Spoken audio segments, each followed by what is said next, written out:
Hello and welcome to the Farming Today podcast with me, Kaz Graham. Coming up, I'm out in the Cumbrian Fells with two generations of hill farmers in the Lake District's Borrowdale Valley to hear how they're getting on with major changes to the way government supports farmers since the UK left the EU. And fears that Dartmoor may lose its iconic ponies. But first, it is 20 years ago this summer that a group of farmers put their heads together and decided to set aside a particular day when they would all open up their farms to the general public. Now, this was a fairly radical idea at the time, driven by a desire to address the disconnect between urban populations and farming, and inspired by a similar project in Denmark. Well, that was the very first Open Farm Sunday, which is celebrating its 20th anniversary this weekend.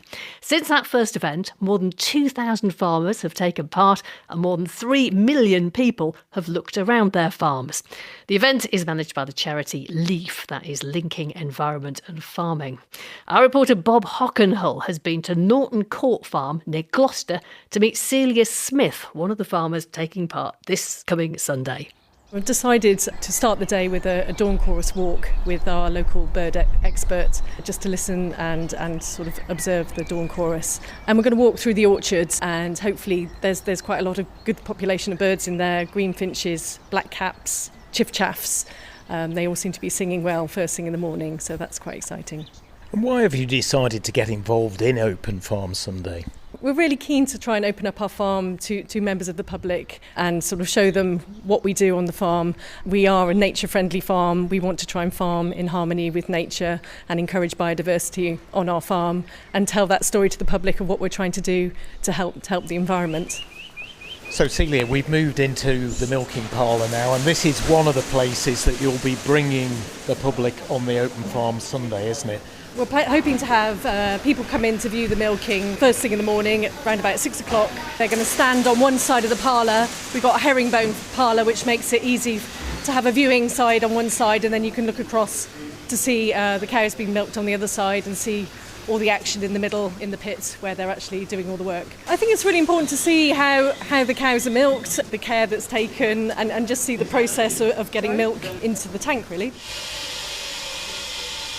Celia's sister, Debbie Wilkins, has already hosted a smaller Open Farm Sunday, which helped inspire this one. It was a really positive experience. It was really nice to show people the farm and walk around and explain things to them. One of the people who came on that walk was wanting to change her career, and she started doing calf feeding for us on the weekends and has now moved on to get a permanent job in farming. So it's really nice to inspire somebody to do that. So Celia's taken over the reins this time. What do you think the farm will get out of the event that she's going to put on? Well, I'm hoping it's going to be bigger, and so we're going to see more people and get to tell the story in a bigger way. We're not direct selling anything at the moment, but our ambition is to direct sell meat and milk. So it's good to start getting the public to see how we farm and what we do, and hopefully in the future they might be our customers. Celia's already spent time connecting with local primary schools, helping children to germinate seeds, which have now been transferred to a community garden on the farm. Each child who planted a seed got an invite to come to Open Farm Sunday to come and see what they planted in the field. So we're hoping a number of those children will come along with their families to see what they've started. That report from Bob Hockenhull.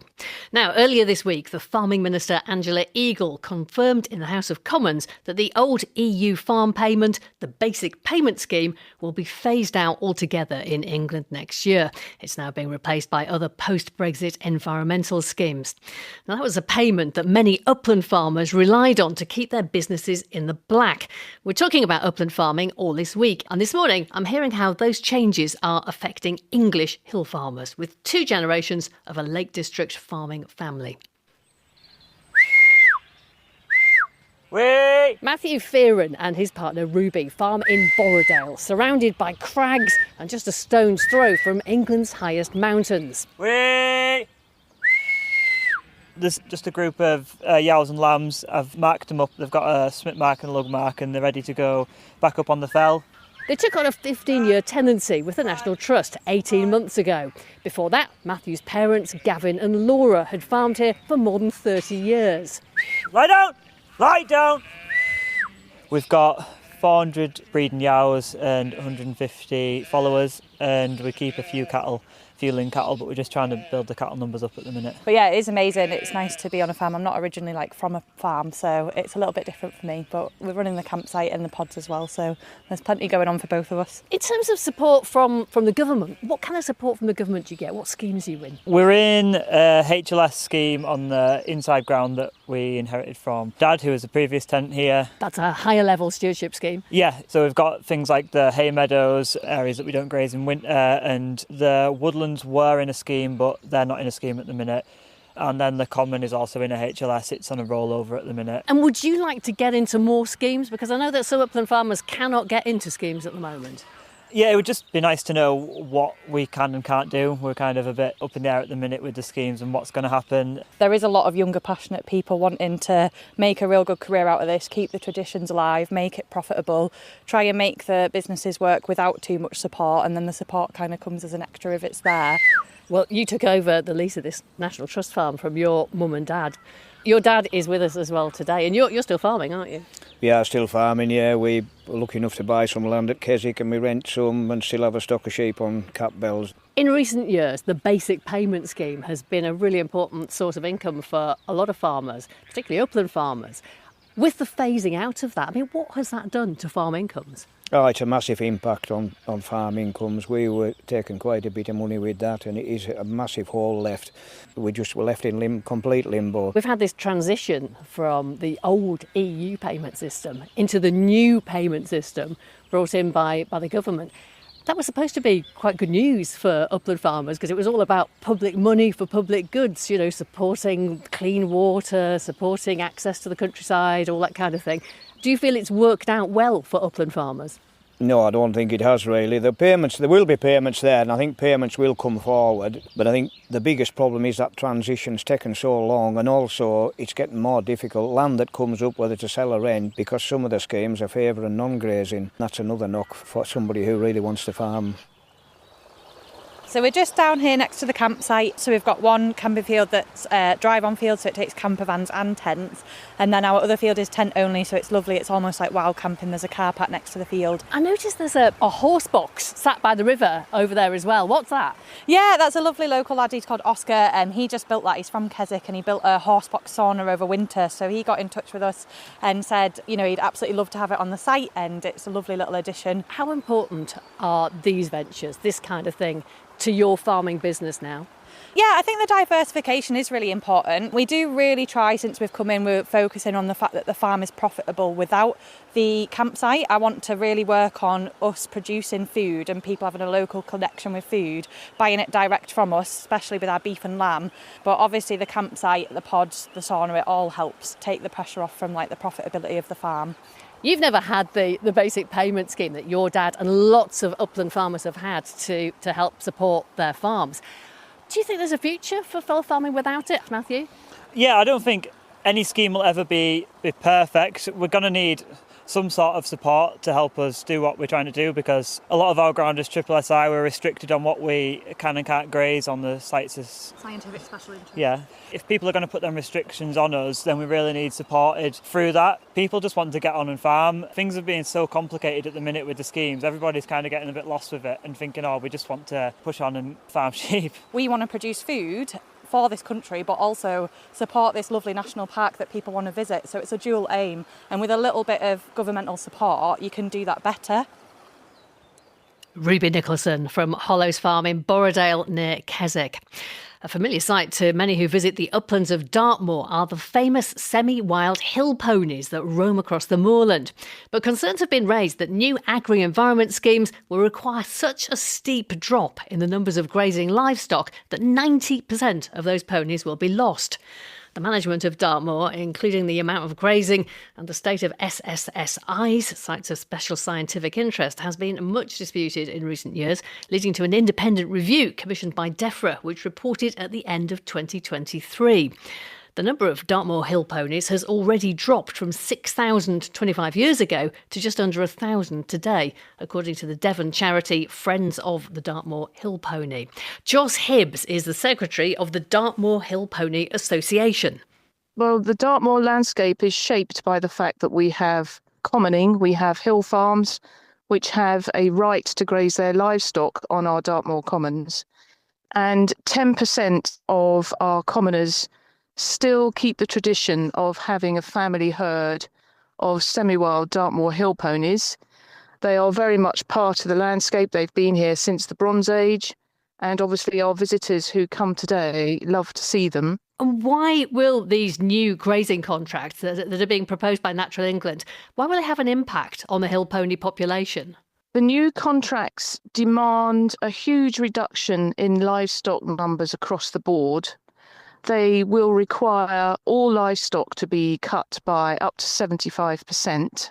And for the first time, Natural England has decided that the number of ponies will be included in those numbers alongside the cattle and sheep. So as well as having to cut their cattle and sheep by 75%, now our commoners have got to squeeze their ponies into that number as well.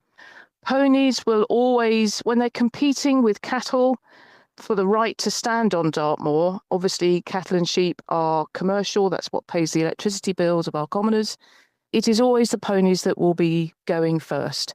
And we think that we could lose up to 93% of our ponies because of the combined impact of an overall reduction in livestock numbers and the ponies now being counted in. You know, environmental campaigners have argued for years that parts of Dartmoor are very overgrazed, and Natural England would say that they've assessed the level of grazing that the moor can sustain and that, well, the ponies graze. They have to therefore be considered alongside cattle and sheep. Is that not fair enough?